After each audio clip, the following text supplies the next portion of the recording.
Alderman Lysick. Want to hear and- discussion, though. And Kale's going to talk to us about it. Very briefly, the high-level stuff, it's a 4-year agreement. This is presented to the council as a final ratification, so that's why it's an open session.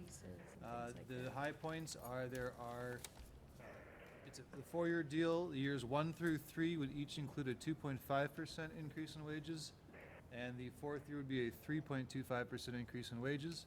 There are some language changes as well of modest financial impact, but those are the big numbers. Happy to answer any questions. It's already been ratified by the union members. All right. Any further discussion? All in favor say aye. Aye. Opposed? The ayes have it. Item 36 is an ordinance to establish the salaries for certain officers and employees in the fire department for 2022, 2023, 24, 20, and 25. Motion to approve. I say that? Okay. We have a motion to approve. I from- second. I make a motion to approve. Second. I think it's a healthy contract, really. You're too late, Vince. 22 You already to have a motion and a 25, you know. second. That's great. All right. Any discussion? All in favor say aye. I. Aye. We're not going The ayes have it. And then for agenda item 37, we will go into closed Draw my session. Let me butts. read it out. Mr. Yeah. Chair, have you received any requests from other members of the council for this one or not? Yes, I received, asked for it to be held until a few folks from the Public Safety Committee could join, Okay. since they had sat through the initial hearing. Sure. Sure. If I may, Yeah, go ahead, Gail. I'd suggest then administration recessing for now and then doing economic development. I will go upstairs to handle some other stuff and be right back.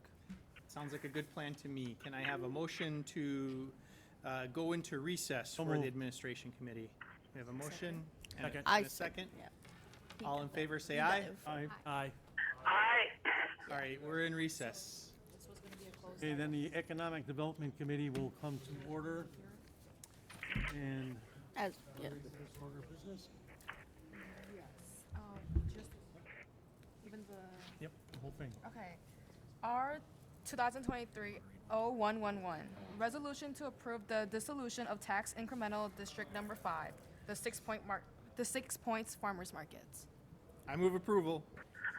I'll second it. And moved and seconded to dissolve TIF District Number 5. Is there any discussion? This was recommended by the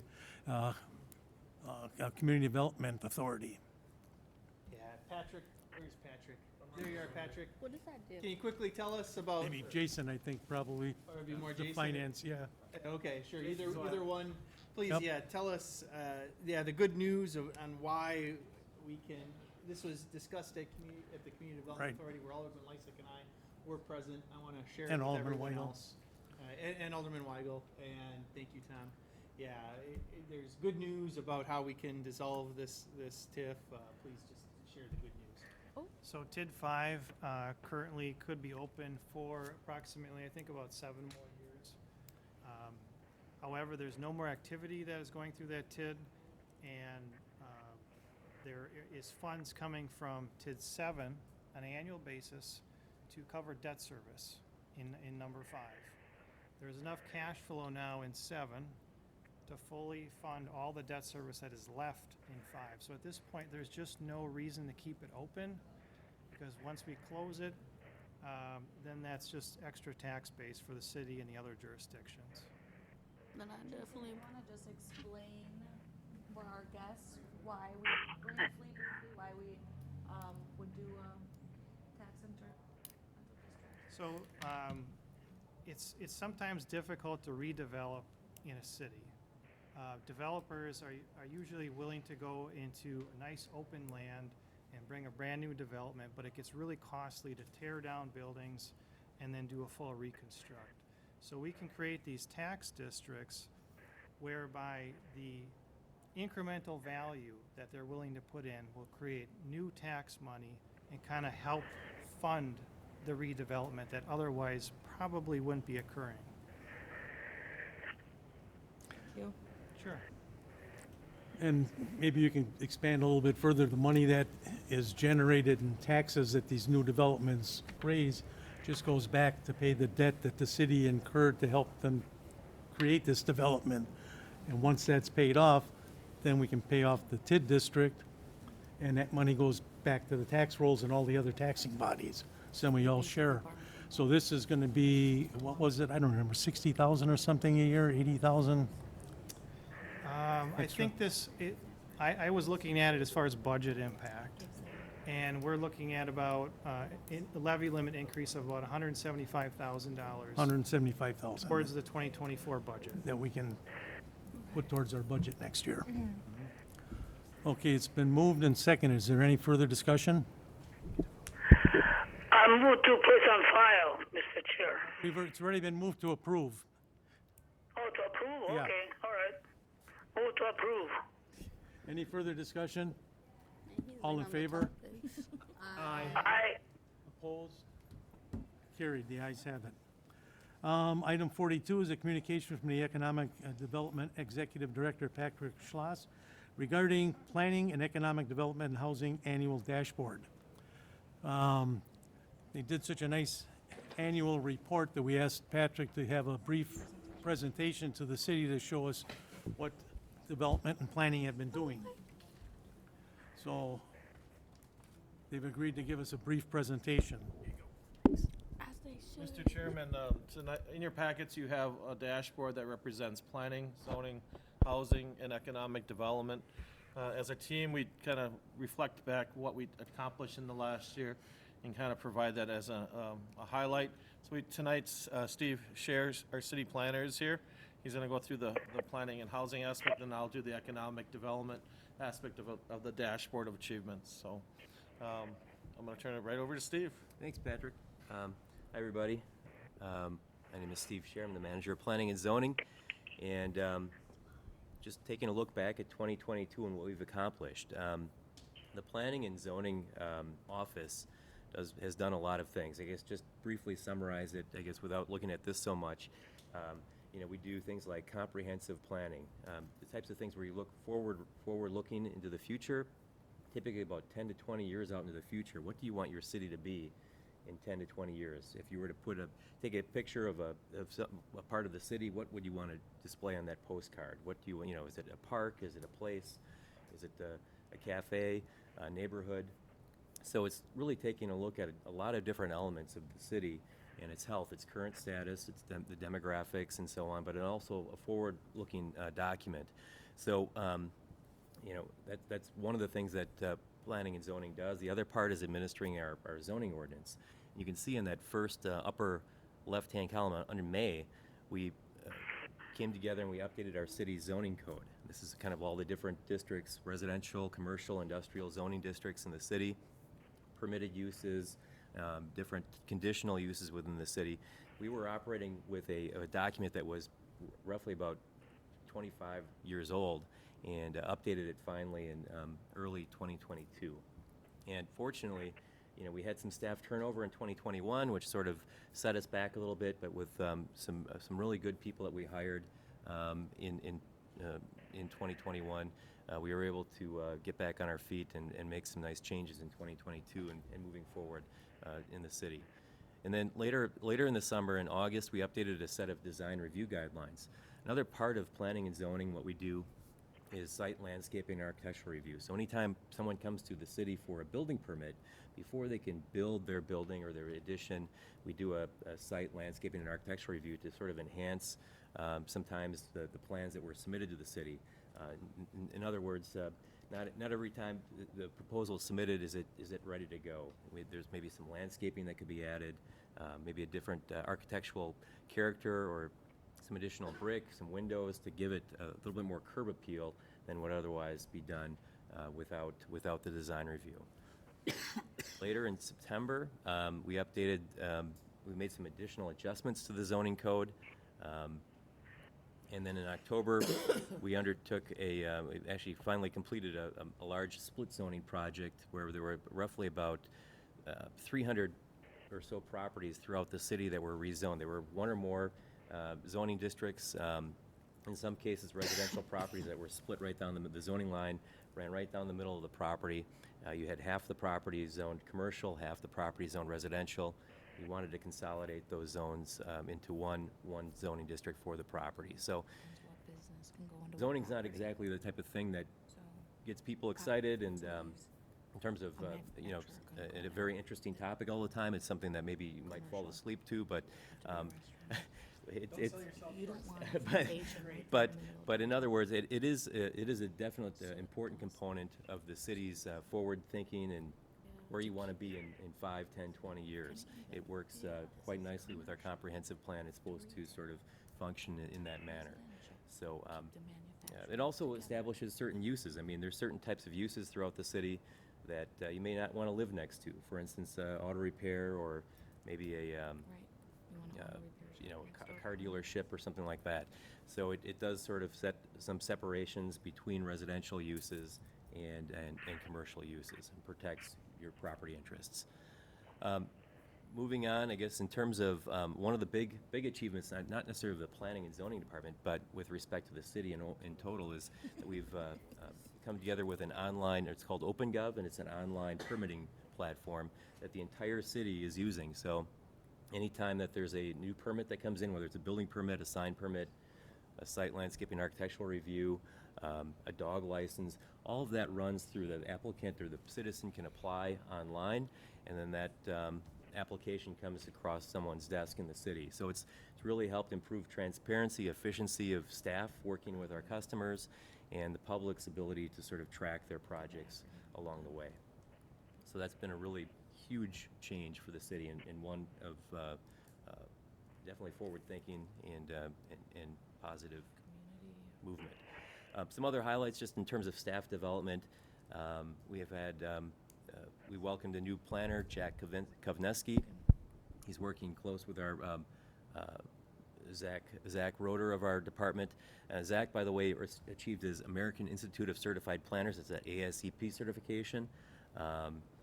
He got his graduate degree, and then also then achieved his planner credentials through the American Institute of Certified Planners. We also had some awards given to staff, some Greenbelt Lean training, and project leadership nominations within the department as well. So staff is growing, developing, and really behind a lot of these positive changes that you see. The dashboard in the middle is just sort of the SLA approvals, that's site landscaping architectural approvals. The CUP stands for conditional use permit, and then we see the 383 properties that were rezoned from one district to another. CSM is a certified survey map approval, and then 167 occupancy permit is needed to get into business. Any business that, if you want to start up a coffee shop here in the city, you have to apply for a business occupancy permit through our OpenGov platform, and then that application comes to us virtually across the internet to our computers, and then staff can act on it, do their inspections, design reviews, check the zoning, and what have you. So the students are here, this will all be on the pop quiz at the end of the Yeah. all the And for acronyms. the aldermen, too. Yeah. And then 50 sign permits. So all of this, takes quite a bit of input. It's not just the city imposing these things on the public. I mean, there's obviously quite a bit of meetings that we've had, public meetings, neighborhood meetings, surveys. We love doing some surveys up in the planning department to get everyone's opinion before we act on something big. So it's a big part of collaboration. So we're also trying to grow additional neighborhood associations throughout the city. So if you or your parents or people you know are interested within your individual neighborhoods, feel free to contact us. We'd love to share a little bit of that initiative with you, and if you're interested, we can use additional people and membership and your help. Just a couple interesting projects that we've sprinkled into this, a couple landmark projects that aren't necessarily, again, sort of any one department's major thing. I mean, we've worked quite a bit with our economic development team and our building inspections team, engineering, on this project here. This is just a couple blocks to our east at 71st and Greenfield. This is the Deco, and it used to be a J.C. Penney department store. And you see it's got 2 levels, and it's going to be a wedding event, a venue, event space. And one of the creative things about this is that that's a public street. That's 72nd Street right here. And right now, you could drive down the street. You can park on either side of it. If you go far enough this way, you get to MATC, and this is Greenfield Avenue right here. But what we're trying to do, I heard earlier, someone wants some places to hang out, creative spaces where you can maybe sit down, read a book, or have a cup of coffee. Events can be planned here, but what we're looking at doing is just closing the street and creating a plaza of sorts. And it would benefit not only the business, but the businesses in downtown West Allis and the public for that matter. So it's just a creative look at what we ordinarily would see as a city street and maybe recreating that as someplace special that you might remember and want to come back to in the future. There we go. Steve, is that still on track for May? Yes, yeah. Thank you. Yep. And this is another project. This is, I should have the picture of what's there right now, but there's a building there right now. It has a sort of a medieval-looking building. It's called the Clark Oil Building. It goes way back, but it's got that interesting little turret and with a kind of like a castle-looking entrance feature facing National Avenue, about 84th, 85th, and National Avenue, across the street from. Is it Franklin Elementary School and the Honey Creek Park there, the city's water tower on 84th and National. And this is a project that we're working with a developer. The developer was very interested in this site. The property was for sale. The developer's interested in purchasing this site and developing about 247 units of apartments on this property. So, in terms of the zoning, it's allowed within our zoning district to be about 60 or 70 feet tall, multiple stories, a little taller on this end, and you can see it's sort of built into the grade. The hill kind of comes up here on National Avenue, but it's going to be a very attractive looking building. It's going to provide additional housing for people in the city, and we're eager to see that come forward. So it'll be a big transformation for that portion of National Avenue near our city's historical society in Honey Creek Park. And just some of the other few projects about the city. We talked about the 3-leaf apartments. This is the developer behind this is Pat Connington from the Milwaukee Bucks. He's one of the players, but he has a development company on the side when he's not playing basketball. But he's one of the developers behind that project. Hopefully not traded. Yeah, and hopefully, maybe not. Yeah, we hope not. Right. And the deco we talked about, but there's some others. The places to hang out. Ope when you're 21. But Sona Makers Row is another apartment across the street from our farmers market that's going up and under construction. It's actually leasing way ahead of schedule. Not quite done yet, but people are actually starting to move in certain units that have been completed. There's a Taqueria El Toro on 84th and Lincoln. It's an old ice cream stand that's been converted to a Mexican restaurant, a drive-up. And then Bread Peddlers on 92nd and Greenfield, just south of Greenfield Avenue. And then Beyond Vision is a visibility center. It's an old Sam's Club property that was converted to an office and workforce development location on Highway 100. And we've got coming soon a Big B Coffee and possibly a Caribou Coffee nearby on National and about 102nd Street. We already had that done after we heard that this morning, or just before. Yeah. More coffee shops? Okay, it's done. Coffee, yeah. Yeah. And there's I guess We Energy is doing some updates up here. There's also a Blast Cleaning Technologies is located in probably another 100 jobs, probably 50 to 100 jobs up here on 116th Street too, next to the We Energy's training center. I don't know if there's any questions at this point, but just a quick glimpse to look ahead within the planning office, looking to the future. We again, that comprehensive vision, we want to update our comprehensive plan. Now, we just did a sort of a minor update a couple years ago. We want to sort of keep that plan engaged, and we're going to be coming back to our committee here to sort of and council to request sort of to get some traction to start another update to this comp plan. Demographics change constantly. We need to keep a good pulse on what the city's doing. Our redevelopment areas that we identified in our plan are changing. There may be some other areas of the city that we need to take a look at. For instance, corridors like Highway 100, National Avenue corridor, maybe a little further west.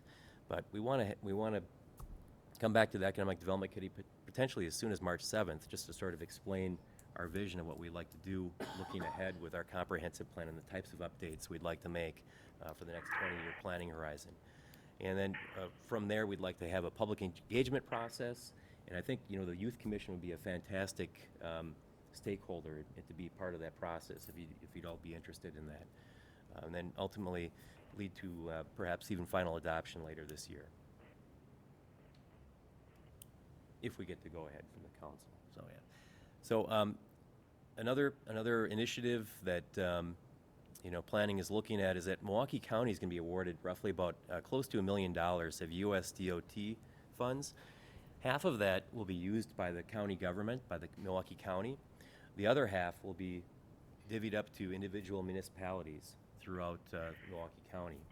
There's roughly about 19 municipalities, and you know that $400,000 gets split between those municipalities. So you know there'll be some money that West Allis will be earmarked to do something with, and we'd like to take a look at maybe committing some of those funds towards, you know, achieving safer roads.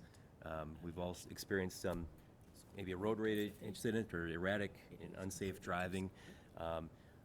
In part, sometimes, you know, largely with behaviors, but in other parts, in other, you know, there's a, perhaps in our land use and the way we've designed streets, we maybe need to take a look at how we can better accommodate more modes of transportation, not just cars, but people walking, safer crosswalk distances, shorter distances, bike lanes, bike accommodations, just sort of taking a look at how we've built things in the past, maybe when it comes time to rebuild them in the future, doing so in maybe a different manner that accommodates more modes of transportation.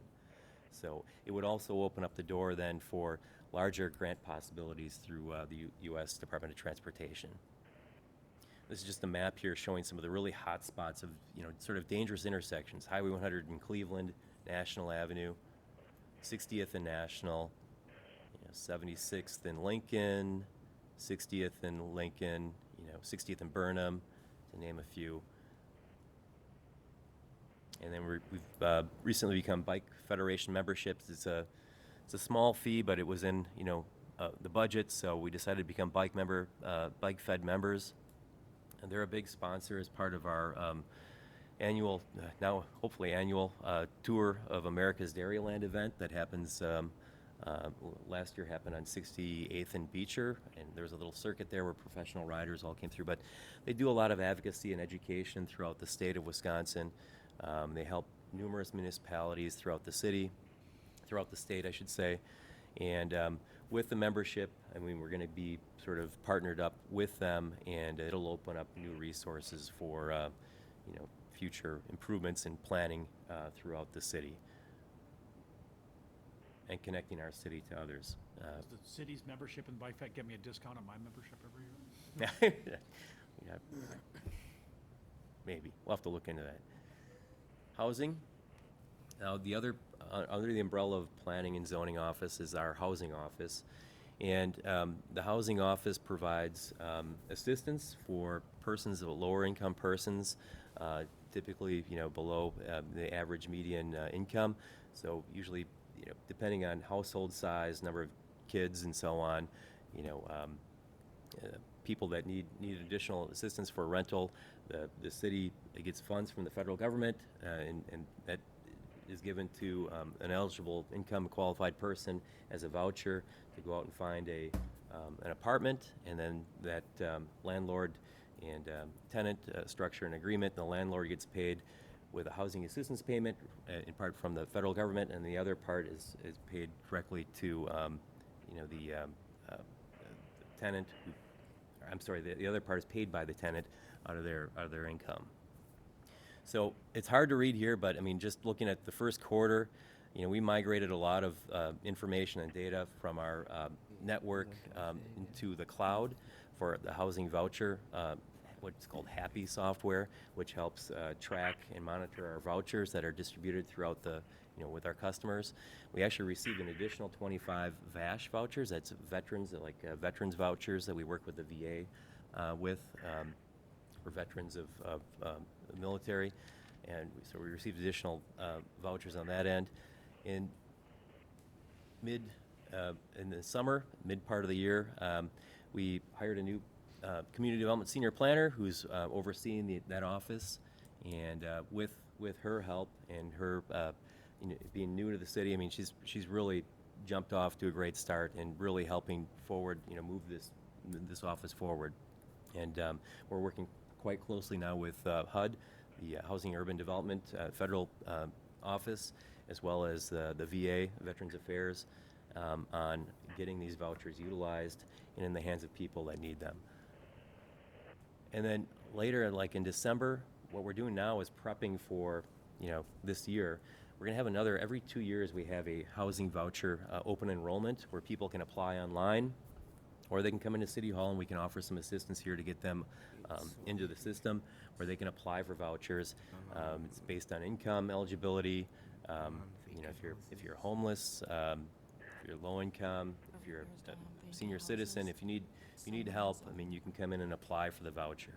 Last 2 years ago, we received about 6,000, a little over 6,000 applications. Now, while we can't fund all 6,000 people, given that huge demand, those people go into the system and there's a lottery, and about 800 persons were selected via that lottery process, and from that we have 638 actual vouchers available to provide to people in need. And right now we've got 381 active participants, and another 132 of those are the VASH participants. So that adds up to, roughly about 500 something or other. So we've got another 125 vouchers still available, and our housing office is really pushing right now to call off the vast majority of those people off the waiting list, see if they're eligible to get, still looking for a home, a place to live. Steve, what's a voucher worth typically to an applicant or I mean, employee? yeah, our puck, or our per unit cost, was it like about $530 some, but it depends on income, of course. But I mean, So it's if you about have $500 per month? roughly, I mean, month give or take, it for their depends. rent, Yeah, about. I'm yeah. Just So for a sense. right. So I guess if you're looking at a $1,000 apartment, the housing assistance payment from the federal government that's administered through the city here pays for half, and then the other half is paid by the tenant out of their income that they make through work or what have you. We receive around just over $3 million on an annual basis to provide rent assistance to participants within the city of West Allis. So that's divide that by over 12 months.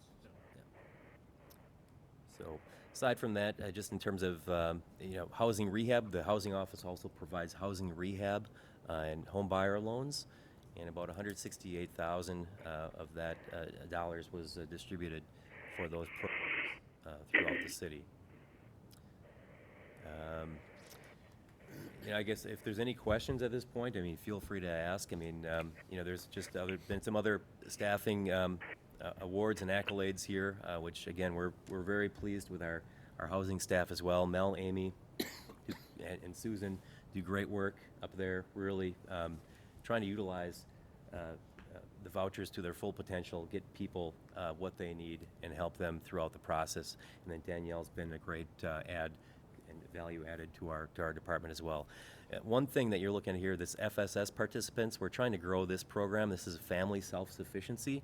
We contract with Lutheran Social Services for that program, and basically what it's trying to do is if you have a person that's making a certain X amount of dollars or very little income, get them into a job. And if they get the job, now they're making that incremental change. If you're making $20,000 and then you get a job where you're making $30,000, that additional increment, that $10,000 increment goes in, it can go into an escrow account to help them build a savings towards perhaps a car, to get to maybe a different job, a better job, higher income, or maybe even a house, a different education. So it's not it's the rent that's saved. Oh, I'm sorry. Yeah, the rent. The rent yeah, that's saved can be put in a savings account, because if their income goes up, they get less rent, but you don't adjust it from the time they increase. We put that into an account so they can put it towards a house or some sort of personal thing. The big push behind that whole program, though, is to really try to get people, to level up and perhaps even off of the voucher, the housing assistance payments. So it's really just trying to really activate people and motivate them to move forward, succeed. So thank you. Happy to answer any questions, too. Now for the plot twist. The dark side. That's- Uh-oh, Oh, what'd I no, I'm do? just kidding. Oh, yeah, here, I'll help you out. This is, Technology's been really funny with me today. Our PowerPoint's acting up a little bit here. There we go. So I represent economic development. I'm Patrick Schloss in the economic development team. We have Sean Miller and Carson Cofield that are also part of the economic development team. But when I say economic development, I once heard someone say, you gotta love economic development. It's everything. And I paused for a second and went, everything? Yes, it involves building inspection, it involves housing, it involves education, it involves art, etc. So when you look at our dashboard, it covers a spectrum of different things, but it's really the vibrancy and the economic health of your city. You know, are you working to grow the businesses? Are you working to grow new employment opportunities? One of the big things in 2022 was that the state of Wisconsin, through something called Wisconsin Economic Development Corporation, was offering anybody that would open a new business over 400 square feet before the end of the year, you could apply to get up to a $10,000 grant from the state of Wisconsin, but you had to get a letter from your local municipality. We did over 50 letters, so if each of those businesses have opened in our city and qualified under WDC, that's $500,000 that would end up in what the city of West Allis, which is a really good thing to help businesses get going. You can see in the middle segment of the dashboard, we have a number of federal grants that we invest in small businesses, whether it's facade grants or economic development loans to help spur investment in our community, and what was the leveraged amount that was brought in because we put those grants into deals. So you can see on there, we did leverage some additional funding from private institutions or personal equity, etc. We made over 100 connections of new prospects in 2022. What I mean by that, there are a number of people exploring opening a business, and they reach out to us and they say, I want to open a new salon, or I want to open a coffee shop. Who do I talk to? What information can I get, or where can I find a space? That is our role, is to help make connections to spaces and be a resource to these individuals. Many people come in, might not have a business plan, might not have money to open up their doors, or even know where to even go lease a space or buy a space. So we help make those connections as a team. Oh, all right. One of the big things that we Keep going. Okay. Keep going, I'll get it. One of the big things that we accomplished last year was doing a business survey. We sent out to all the emails and businesses that have opened or are existing in our city, and we try to get a pulse of how the city is performing in terms of a place to do business. We asked certain questions, and West Allis is an excellent place to have a business. 81% of the respondents agreed to that. You can go to the next one. And then of those, this was a big one. Our respondents are saying, you know, conducting their business operations in West Allis, that they're satisfied with doing that. Over 60% of the respondents also said in the next 2 years they want to expand. So in terms of like code enforcement and planning, like Steve talked about, that's huge for our city, hearing that businesses want to grow that are already here. Go to the next one. And I think we asked some of the students before, you know, what do you want to see in your community? What are people saying? Well, here's the top 5 things that businesses said about our city. It's the access to the interstate, the population characteristics. They like the diversity of our city, community reputation. Now, a few years ago, I'm sure the students can probably relate that. You might have heard the word Stallis or dirty Stallis. It's a horrible thing to be said, but I've heard it in other areas in the metro area. We've come a long way. This number 3 was not on there in our last survey. So our community reputation has changed. We're having a positive campaign with our marketing and image branding for the city. So that's a huge. And then our level of professional services for our city, and the fact that it's recognized as a safe family community is a reason why people invest and put money into our community. So now they're gonna come down for that item once this is done. Here's just a few of the projects. One of the highlights last year was we received over $4 million in grant funding. One of the best things is when you get awarded the grant, the hardest thing is to spend the money. So You can see a couple of the key projects that where we've invested or looking to put money into. We designed a new pavilion for Liberty Heights at the park. We're working on, we broke ground broke ground, but we did some steel work that I think a member of the council members attended the Sona steel tour that we had, and we got to sign the piece of steel. Sona Lofts Apartments is right across from the farmer's market. There's 110 apartments. On February 1st, 55 units became available, and they're all fully leased. And there's 110 in the whole building, and I understand it's fully leased at this point. Maybe a few units, et cetera, yet. But in terms of development, it's probably one of the fastest lease-ups we've seen. And we know that people want to live here and move here based on it. I'm going to speed up here. Oh, sure. Seeing that there's some Sona, and then the Makers Row. We have the agreement kind of in the place. We should be breaking ground any minute on that development across from Farmers Market. And that should be a cluster of different food-related businesses in that area. Let me keep going. One of the highlights, we applied for the award last year, but we were notified that the Burnham Point Park received an award from the state's Park Association for its unique creativity. Bread Peddler opened. It's a West Dallas resident that competes professionally on the biking circuit. And they opened a new bakery in our city. And when I said economic development is everything, that mural is something that we help sponsor and help contribute towards. And you can see that art also contributes to your community and the vibrancy of it. You can keep going. This is a business on National Avenue, Flower Girl and a Flame. This opened up during COVID, but they expanded in 2022, opened a dining room adjacent to it where you can actually get a pizza, eat next door, and now they're even using the railroad park occasionally for events and just adding to the National Avenue corridor vibrancy. And these are the kind of unique niche businesses that are opening in our community. You keep going. Perspective Brewery. It's closed on Tuesdays. Closed on Tuesdays, but it's located across the street. We were very fortunate in 2022. We had the opening of Perspective and Oak Brewery, two new businesses. Again, groups of entrepreneurs exploring opportunities in our city. You can skip over that just for time. And then the Ethiopian Coffee Shop at 7629. It's been stalled a little bit. Unfortunately, the owner's spouse passed away during the process.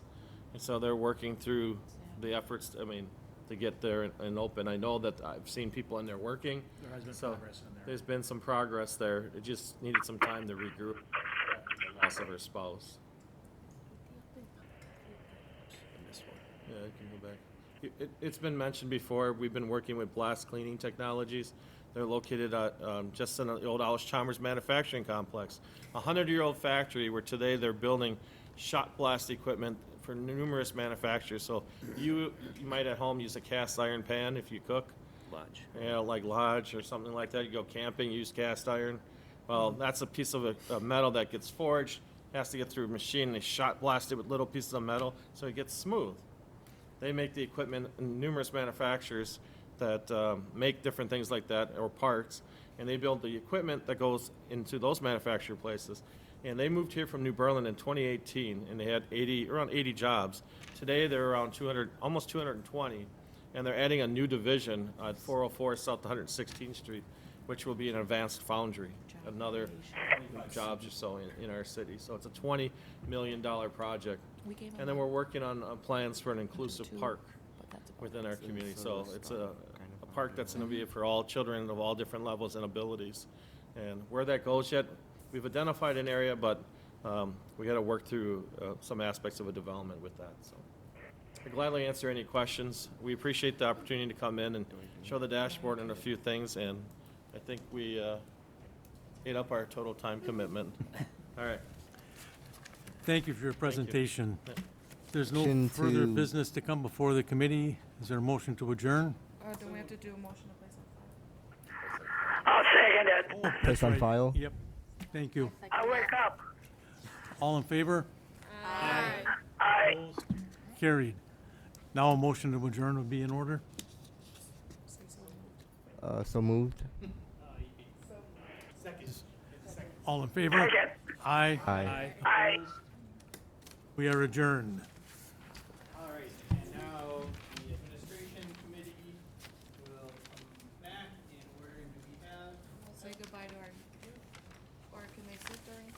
Talk about this item.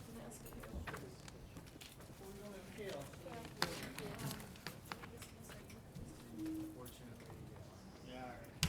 would lose our attorney-client privilege if we got non-clients in the group, so it's awesome you're participating. Not our clients. Yep. Yeah, you can wait in council chambers or, because we'll come back in session up there. All right, sounds good. Somebody give him a gas. Tom, Yeah, I wasn't thinking, we can't stay if it goes in closed session, can we? sure you can. Can't we? Because Marty wasn't allowed to stay in license. That's because you were deliberating. Okay, because we were deliberating, so this is different. Right.